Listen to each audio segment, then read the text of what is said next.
What if I told you that the one thing standing between you and everything you want in life is not your circumstances, it's not your past, it's not even your effort, it's the noise inside your mind, the constant chatter, the anxiety, the overthinking, the self-doubt.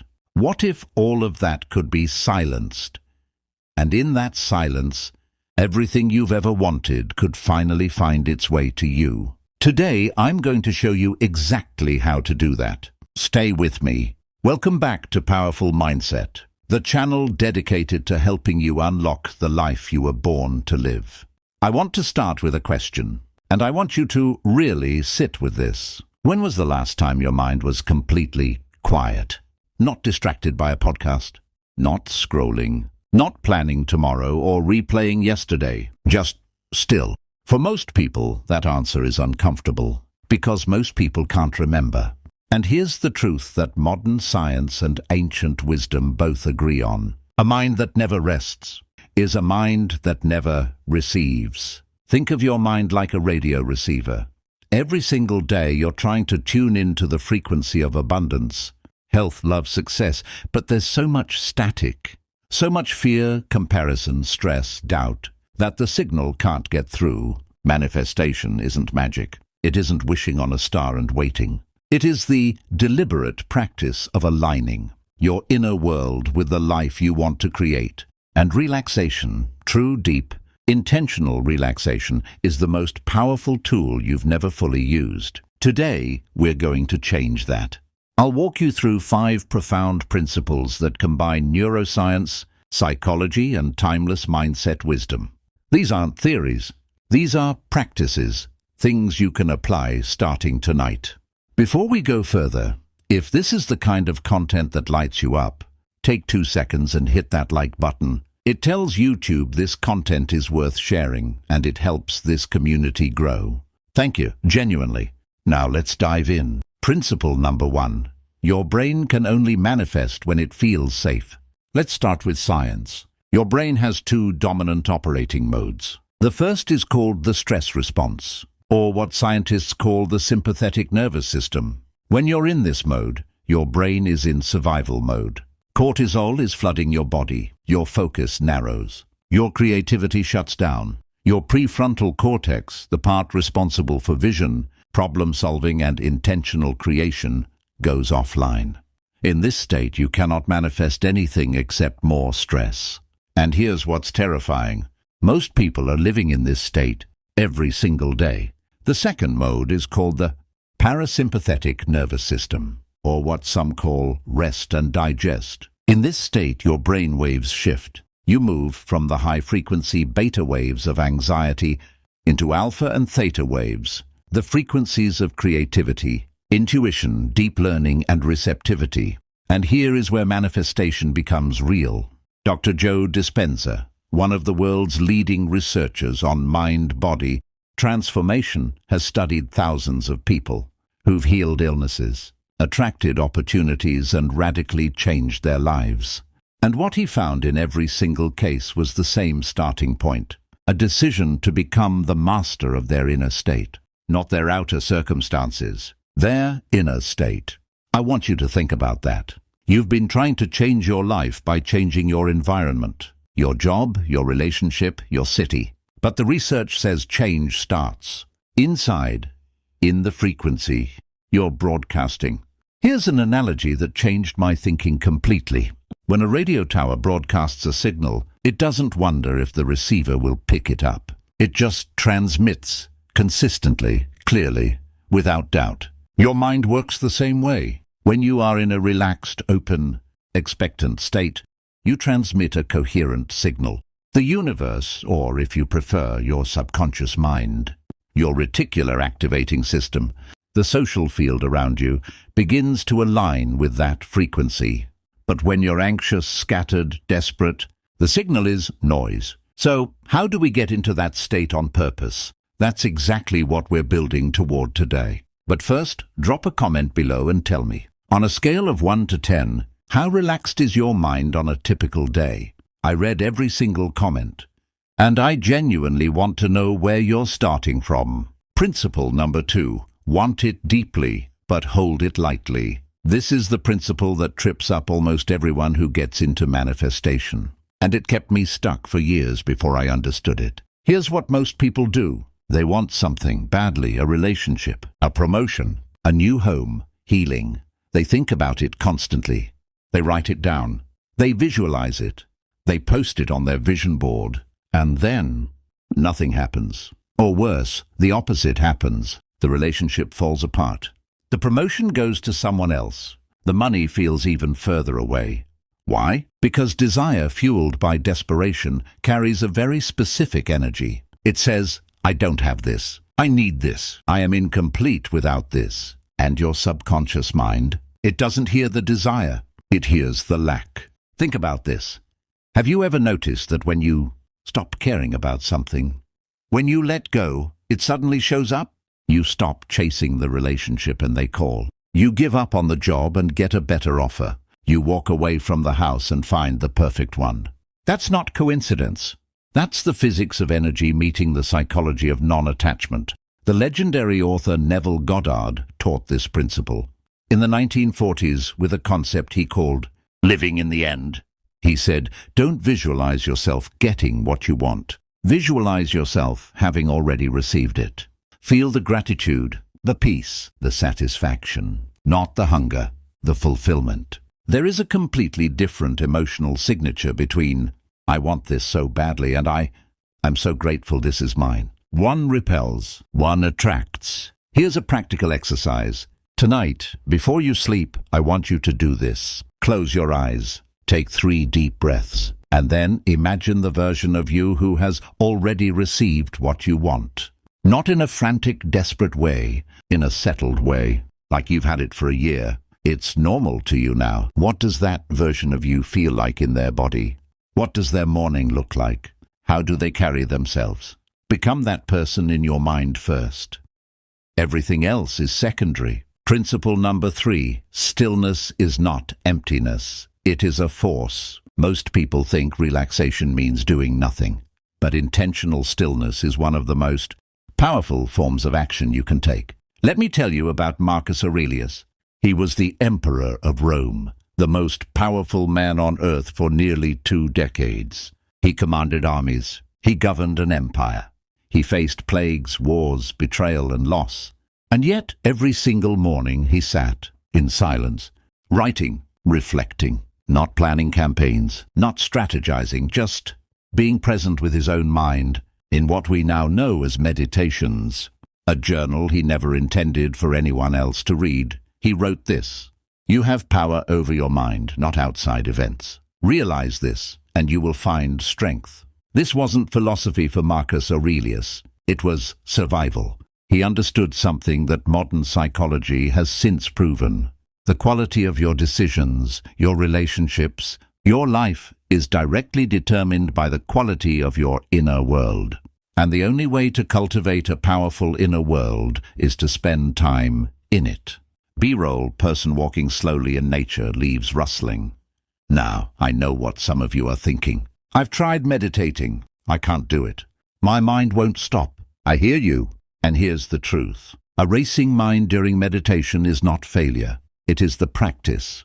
Every time you notice a thought and gently return to stillness, that is a rep-on, that is mental training. You are literally rewiring your neural pathways with every return.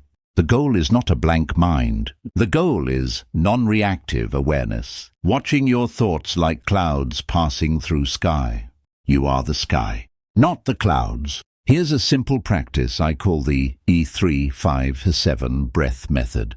Inhale through your nose for 3 counts. Hold for 5 counts. Exhale slowly through your mouth for 7 counts. Repeat this just 5 times. That's all. Within 90 seconds, your cortisol levels begin to drop. Your nervous system shifts into parasympathetic mode. Your mind begins to soften. From that softened state, now visualize. Now set your intentions. Now make your biggest decisions. Not from anxiety, not from fear, from stillness. I want to ask you something, and I want you to really think about this before you answer in the comments. What would your life look like if you started every single morning with 10 minutes of intentional stillness? not scrolling, not news, not email, just you and your own mind. How different would your days feel? Principle number 4, you don't attract what you want, you attract what you are. This is the most important principle in this entire video. Read it again. You don't attract what you want, you attract what you are. Not what you wish for, not what you pray for, not what you visualize once and then forget. What you are at the level of identity is what your life consistently reflects. Let me give you an example. Two people both want financial abundance. Person A says, I want to be rich. I need money. Why don't I have enough? Person B says, I am someone who creates value. Money flows to me naturally because I solve real problems and give generously. Same desire, completely different identity. Person A is operating from a scarcity identity.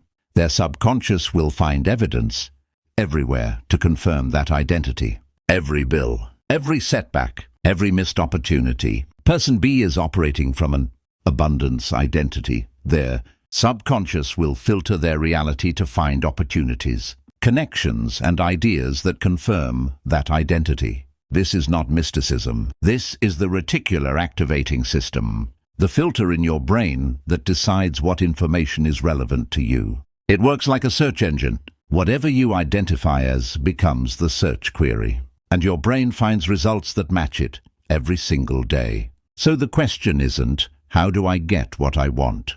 The question is, who do I need to be to naturally have what I want? This is why affirmations often don't work for people. Saying, I am rich, when your identity screams, I'm broke, creates cognitive dissonance, and your brain rejects the affirmation like a transplant rejection. But here's how to make it work. Bridge statements. Instead of jumping from I am broke to I am wealthy, which your brain doesn't believe, you build a bridge. I am learning to manage my money with wisdom. I am becoming someone who attracts financial opportunity. I am open to receiving abundance in unexpected ways. Your brain can believe these, and belief is the fuel. Over time, with repetition, with visualization, with intentional relaxation, that allows new neural pathways to form. The identity shifts. And when the identity shifts, the outer world has no choice but to shift with it. I want you to do something right now. In the comments, write one bridge statement for something you're manifesting. Don't say I have it already if you don't believe it. Say, I am becoming someone who, and finish that sentence. This single exercise has changed lives. I'm serious. Do it. Principle number 5, inspired action, not forced action. This is where the spiritual and practical meet. And I want to be completely honest with you here, because I think there's a massive misconception in the manifestation world. Manifesting is not passive. It is not lying in bed visualizing your dream life and waiting for it to appear. But it is also not grinding yourself into exhaustion, chasing things from a place of fear and desperation. The answer is what I call surrendered action. Here's the difference. Forced action feels like pushing a boulder uphill. You're doing it from anxiety, from, I have to make this happen or else. The energy is tense, contracted, scared. Surrendered action, also called inspired action, feels like following a pull. It's when you've done your inner work, you've relaxed your mind, you've set your intention clearly, and then you move in whatever direction feels aligned and natural. Sometimes it's a phone call you feel called to make. Sometimes it's a book that catches your eye. Sometimes it's a conversation that opens a door. You follow that. You act on that. Not out of fear, out of alignment. The ancient Taoist concept of Wu Wei describes this perfectly. It means effortless action. Or more accurately, action in harmony with the natural flow. A master surfer doesn't fight the wave. They read it. They align with it. They use its energy. That is how life is meant to be lived. Now, this doesn't mean you don't work hard. You do.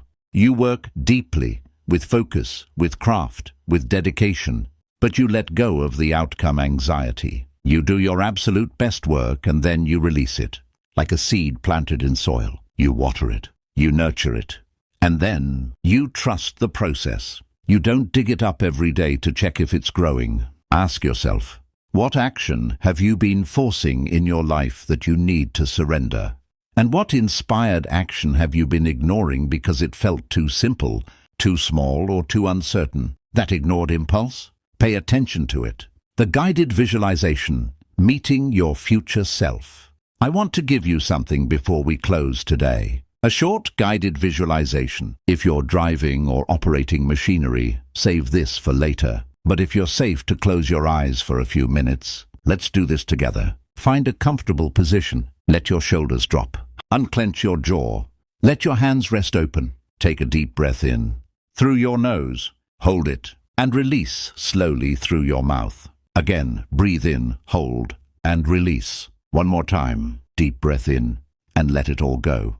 Now, in your mind, I want you to imagine yourself walking down a quiet path. Maybe it's a forest trail, maybe it's a beach, maybe it's a garden. Whatever feels peaceful to you. The air is warm, the light is golden, you feel no rush. No worry, no burden. You are simply walking. Up ahead, you see someone sitting on a bench. As you get closer, you realize it's you, but a version of you from the future. 1 year from now, maybe 5 years from now, the version of you who has already received everything you're working toward. Look at their face. How do they look? Calm, peaceful, quietly joyful. Sit beside them and ask them in your mind, what do I need to know? What do I need to trust? What do I need to let go of? Let whatever comes, come. Your future self looks at you with complete love and absolute certainty. They say, everything you want is already yours. Just relax, trust, keep going. Take a breath and slowly bring your awareness back to this room. Open your eyes when you're ready. You just did something most people never do. You gave your mind permission to be still. And in that stillness, even for just a few minutes, something shifted. I want to leave you with this. The life you want isn't hiding from you. It isn't being withheld. It is calling to you, quietly, persistently, patiently. The problem has never been the world outside you. The practice, the lifelong, daily, beautiful practice, is learning to relax into who you truly are, to release the fear, to drop the armor, to trust that you were built for more, and then to act from that place, not from panic, not from scarcity, not from comparison or doubt, from peace, from knowing, from stillness. That is where everything is created. That is where your everything begins. If this video spoke to something in you, please share it. Not just for the channel, though I appreciate that deeply, but because someone in your life might need these exact words today. You might not know who, but they do. Hit that like button if you're walking away with something you'll carry into your week. Subscribe to Powerful Mindset if you want more of this. We drop new content every week, built to help you unlock your next level. And most importantly, drop your abridged statement in the comments. I am becoming someone who... Finish that sentence. Let's build this community into something that actually changes lives. I'll see you in the next one. Take care of that mind. It's the most powerful tool you'll ever own.